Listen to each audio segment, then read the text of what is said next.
If Peter Parker and J. Jonah Jameson want to survive a twisted trip down memory lane, they're going to have to join forces against some of their oldest foes. What'll happen next? Well, let's hop into the pages of Amazing Spider-Man issue number 12 and find out for ourselves, shall we? Alrighty then, so picking up from where the last issue left off, Spider-Man and Jameson had been kidnapped by some mysterious foe on their way to a gala being held by Mayor Kingpin. For a change, it seems that whoever is pulling the deadly strings in this situation actually wants nothing to do with Spider-Man. It's Jameson who has earned their ire, and we figure out why throughout the course of the issue. Whoever this mystery man or potentially woman is, they've spared no expense in getting inside Jameson's head. They even outsourced the trap making to Arcade of all people, meaning that this death trap is filled with lifelike LMDs as well as holograms. Essentially what we have here is Spider-Man and Jameson being forced to walk through an episode of This Is Your Life. It's clear that whoever is behind this really knows their Jameson factoids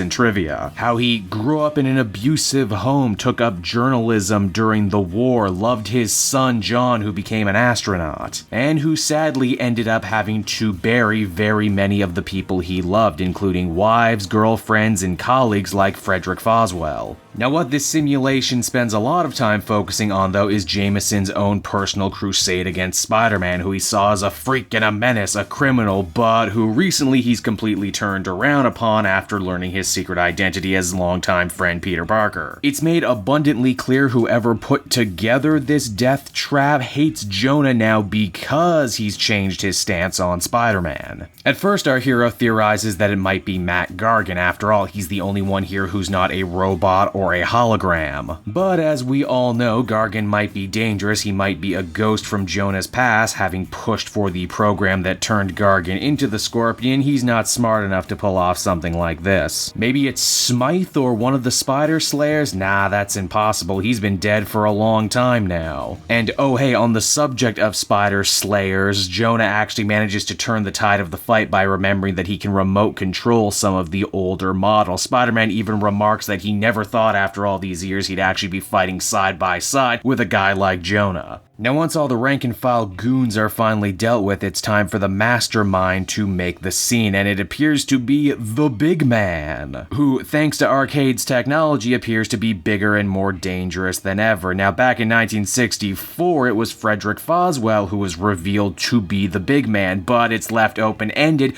whether or not this is the real deal or just someone wearing his old costume as the comic ends. And so that was Spider-Man issue number 12, everyone, and I gotta say I'm enjoying this arc. It's a nice little love letter to Jameson and just how important he is to the Spider-Man legacy and Spider-Man comics in general. It's also cool to see Peter Parker forced to give up his ideas about the past and move on into the future. Using the big man as the foe for this story is also a beautiful deep cut from Nick Spencer, considering that the character has such deep ties to both Jameson and Peter Parker. That is assuming it is Foswell, but I get the distinct feeling there's going to be a swerve and it's going to be someone else. I appreciate what Otterly does with this story too, rendering classic Spider-Man scenes and characters in his particular style. Overall, I think I'd feel comfortable giving this one an 8 out of 10. It's just a good read.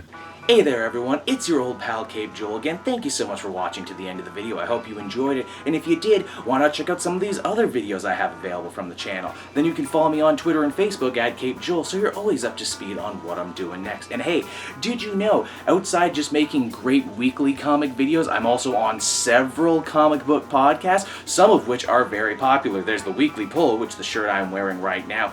That one goes every other Tuesday. Then there's the Elseworlds Exchange over on the Comic Pop channel. That's every Wednesday around 3 to 5, give or take. And then how could I possibly forget the Comic Multiverse, the show hosted by myself and Matt of Fortress of Solitude. That one goes live on this channel every Wednesday at 8, and also SoundCloud and iTunes later on. Be sure to check out and subscribe to those if you haven't already. I assure you, you won't be mistaken.